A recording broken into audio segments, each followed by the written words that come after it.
خبر شامل کریں گے ہمارے نمائندہ ہمت علی کی۔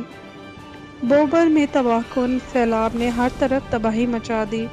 10 افراد جن میں ایک ہی خاندان کے 8 لوگ بھی شامل ہیں جو اس خونی سیلاب کی زد میں آ کر جان کی بازی ہار گئے، جبکہ دوسری جانب لوگوں کا شدید مالی نقصان بھی ہوا ہے۔ بسم اللہ الرحمن الرحیم۔ میں ہوں ہمت علی، آپ دیکھ رہے ہیں ENN TV۔ ناظرین، آپ دیکھ سکتے ہیں میرے پیچھے جو بیک سائڈ پہ یہاں سیلابی ریلے نے گاؤں بوبر کے اندر تباہی مچایا۔ جو میرے بیک سائڈ میں پیچھے جو لوگ نظر آتے ہیں وہاں ایک ہی گھرانے کے 8 بندے جاں بحق ہوئے۔ اس کے علاوہ جو ہمارے دوسری سائڈ پہ جو نظر آتے ہیں، جو سیلاب آپ کو سامنے ہیں، وہاں پہ بھی 2 بندے ابھی تک لاپتہ ہیں، جن میں سے ٹوٹل 10 افراد جاں بحق ہوئے۔ 6 کا ڈیڈ باڈی ابھی تک ملا ہے، 4 ڈیڈ باڈی ابھی تک نہیں ملا ہے۔ تو ہم تمام گلگت بلتستان کی حکومت سے اپیل کرتے ہیں وہ فل فور آ کر ہمارے ساتھ تعاون کرے اور جو علاقے میں جو نقصان ہوا اس کا ازالہ کرے۔ شکریہ۔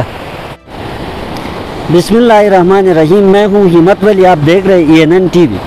ناظرین، آپ دیکھ سکتے ہیں آپ کے سامنے جو سیلابی ریلا تھا اس نے گاؤں بوبر کے اندر تباہی مچایا اور قیمتی ابھی تک 10 جانوں کا ہمیں اطلاع ملی ہے، جن میں سے 6 بندوں کا ڈیڈ باڈی ابھی تک ملی ہے اور 4 بندے لاپتہ ہیں۔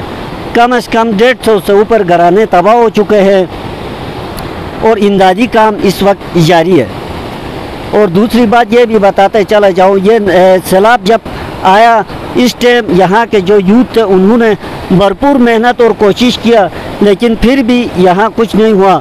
یہ سب اللہ کا نظام ہے اور تمام ہمارے بھائی دوستوں سے ہماری یہی گزارش ہے کہ بروقت آ کر انتظامیہ سے بھی ہماری یہ گزارش ہے کہ بروقت آ کر ہمارے ساتھ دے، اس سیلاب سے ہمیں نکالنے کی کوشش کرے۔ جتنے لوگ یہاں پہ متاثر ہوئے ہیں، ہم وزیر اعلیٰ گلگت بلتستان خالد خورشید صاحب سے بھی اپیل کرتے ہیں آپ فل فور آ کر ادھر لوگوں کا حوصلہ افزائی کی جائے، جن لوگوں کا نقصان ہوا ان کا ازالہ کیا جائے۔ اور چیف سیکریٹری صاحب سے بھی ہماری گزارش ہے فل فور آ کر اس چیز کا نوٹس لے کر ہمارے ساتھ شانہ بشانہ کھڑا ہو جائے، لوگوں کے امداد کیا جائے۔ ابھی جو لوگ ہمارے نقل مانی کر کے گاؤں چھوڑ کے چلے گئے ہیں، کوئی گلمتی میں ہیں، کوئی گرنجر میں ہیں، کوئی عبادت خانوں میں ہیں، اسی طرح متاثر ہے۔ تو وقت کی حکومت سے بھی ہماری یہ گزارش ہے فل فور نوٹس لے کر اس چیز کی کارروائی کی جائے، ورنہ لوگ احتجاج کرنے پر مجبور ہوں گے۔ تھینک یو، شکریہ۔